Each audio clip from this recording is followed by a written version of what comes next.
Келе жаткан майрамдар менен куттуктайбыз бүт айымдарды.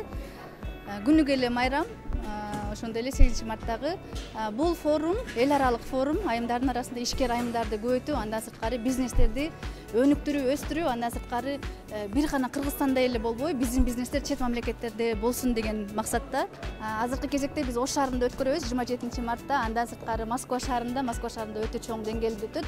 Ал жакта дагы көптөгөн направлениялар менен, андан сырткары азыр Турция менен торгово-промышленный палата менен сүйлөшүп атабыз. Ал жактан представительибизди тандадык, Турцияда өтөт. Мен ойлойм, Кыргызстаныбыздын экономикасына эң чоң салым кошкон площадкалардын бири болот. Бул биз азыр форум эле өткөрүп атсак, выставка эле өткөрүп атсак, дагы бир жаңы идея, жаңы проекттерим бар.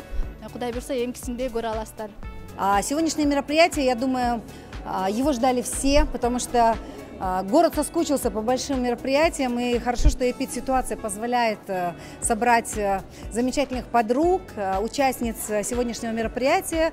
Организатор Каныкей Батырова, мы с ней знакомы с Москвы, с форумов Мекендештер, совместно проводили с ней тренинги, и очень рады, что вот сегодня собралось столько прекрасных девушек, Айымдар и Джекелер, которые создают свой бизнес.